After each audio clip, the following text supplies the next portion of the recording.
نحمده ونصلي على رسوله الكريم أما بعد أعوذ بالله من الشيطان الرجيم بسم الله الرحمن الرحيم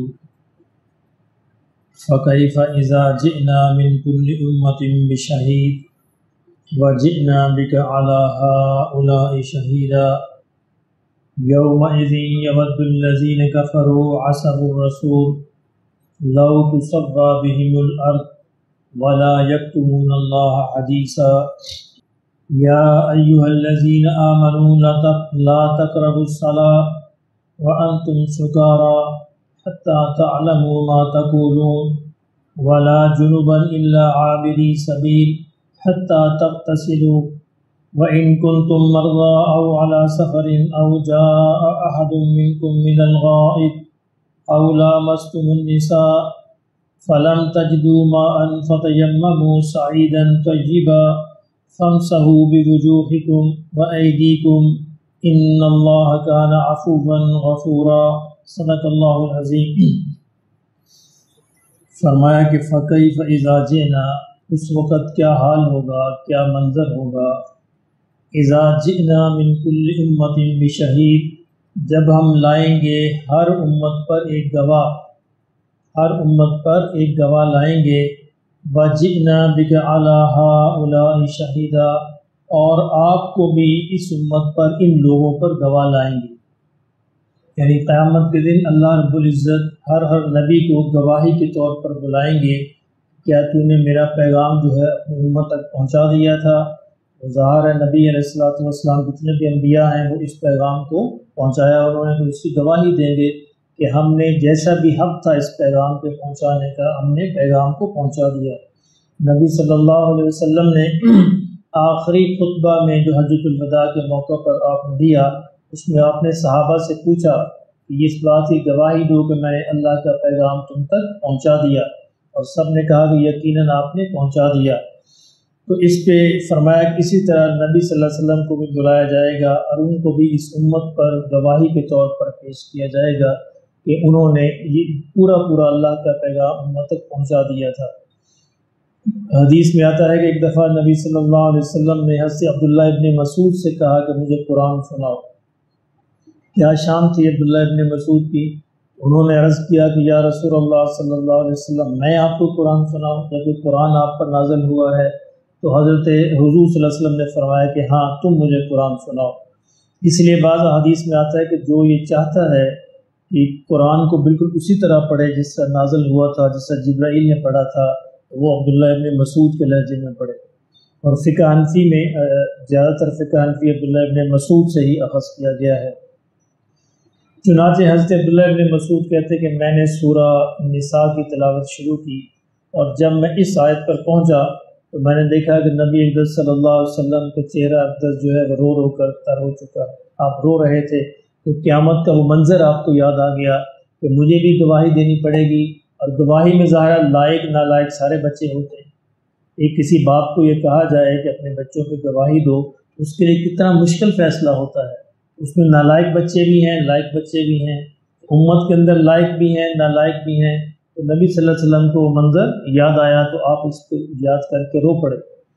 بعض مفسرین نے لکھا ہے کہ یہ آیت خاص ہے نبی صلی اللہ علیہ وسلم کے عہد کے اندر جو لوگ تھے ان کے لیے، اور بعض نے لکھا ہے کہ قیامت تک آنے والے جتنے امتی ہیں سب کے لیے حضور بطور گواہ پیش ہوں گے۔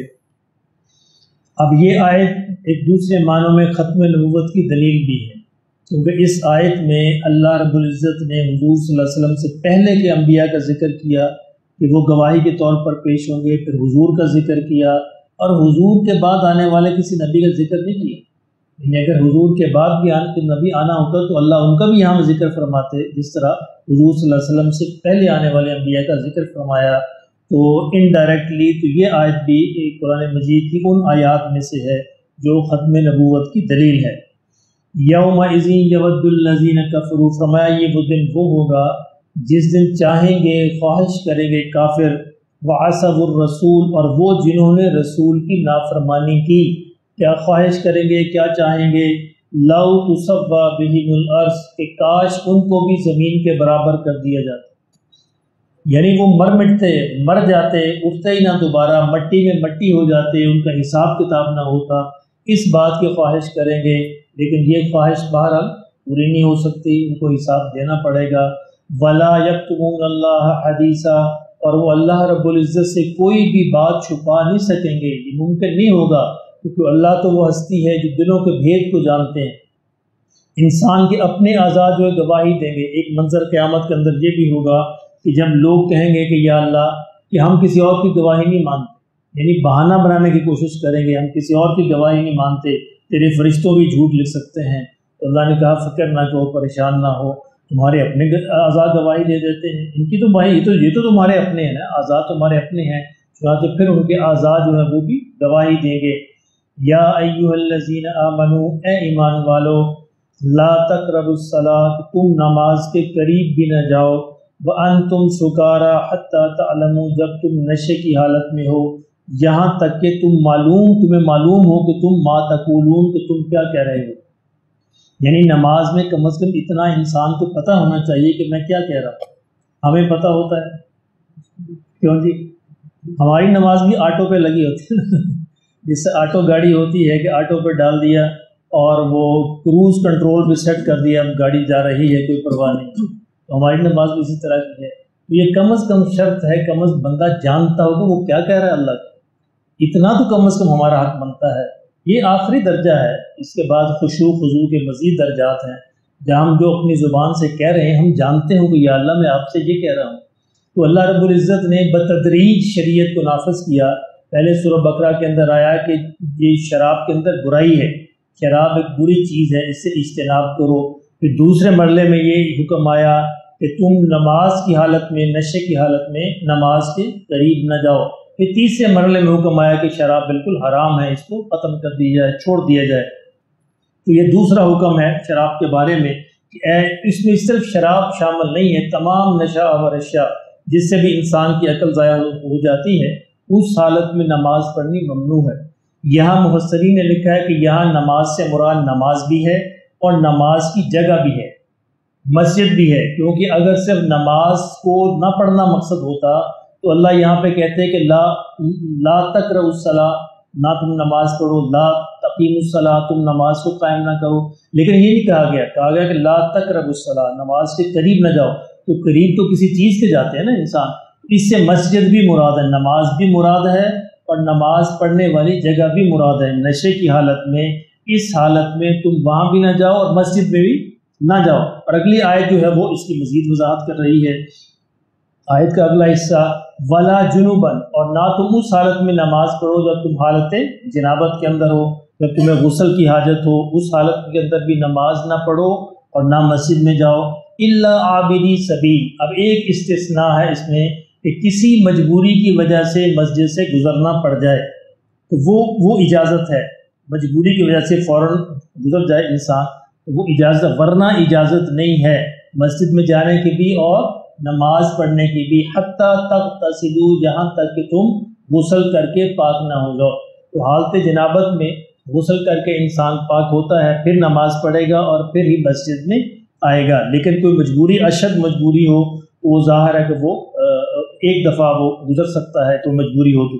وَإِن كُنتُم مَرْضَىٰ، اور اگلی یہ سہولت یہ دی گئی کہ اگر تم مریض ہو، کوئی بیمار ہے، مریض ہے، او علی سفر، اور یا مسافر ہے، سفر پر ہے، او جاء احد منکم من الغائط، اور یا تم بیت الخلاء سے ہو کے آئے ہو، او لامستم النساء، یا تم نے عورتوں سے صحبت کی ہے، تو اس حالت کے اندر بھی نماز نہیں پڑھی جائے گی۔ فلم تجدوا، اور یہ ایک تو نماز نہیں پڑھی جائے گی، اور اگر ان ساری حالتوں کے اندر تم پانی نہ پاؤ، فلم تجدوا ماء، اگر تمہیں پانی میسر نہ ہو۔ مریض کو تو یہ بھی سہولت ہے کہ اگر پانی میسر ہے لیکن پانی کے استعمال کی وجہ سے اس کے مرض کے اندر شدت کا اندیشہ ہے یا اس کو جان کا اندیشہ ہے، اس کو یہ سہولت حاصل ہے کہ پانی ہونے کے باوجود وہ تیمم کر سکتا ہے۔ فلم تجدوا ماء، اور تم پانی نہ پاؤ، فتیمموا، تو تیمم کر لیا کرو، کس سے؟ صعیدا طیبا، پاکیزہ مٹی کے ساتھ۔ فامسحوا بوجوہکم، اور تیمم کیا ہے کہ اپنے چہروں کا مسح کر لو، وایدیکم، اور اپنے ہاتھوں کا، یہاں ہاتھوں سے مراد ہے پورے بازو کونیوں تک، ان اللہ کان عفوا غفورا، فرمایا کہ اللہ تم پر بڑا ہی رحم کرنے والا، بڑا معاف کرنے والا ہے۔ یہ سہولتیں اللہ نے تمہیں اس لیے دی ہیں تمہاری کمزوری کو دیکھ کر۔ اب یہ کمزوری تیمم کی ایک بہت بڑی نعمت ہے جو اس امت کو عطا کی گئی ہے، وہ یہ ہے کہ جب بھی کوئی مسئلہ درپیش ہو، پانی نہ ہو یا پانی موجود ہو اور پانی کے استعمال سے انسان کی تکلیف میں اضافہ ہونے کا خدشہ ہو یا بیماری بڑھنے کا خدشہ ہو یا سفر کے اندر ایسی صورتحال پیش آ جائے اور کوئی حالت جنابت ہے تو پانی موجود نہیں ہے، اس صورت کے اندر بھی تیمم کر کے نماز پڑھی جا سکتی ہے۔ اللہ ہمیں عمل کی توفیق نصیب فرمائے۔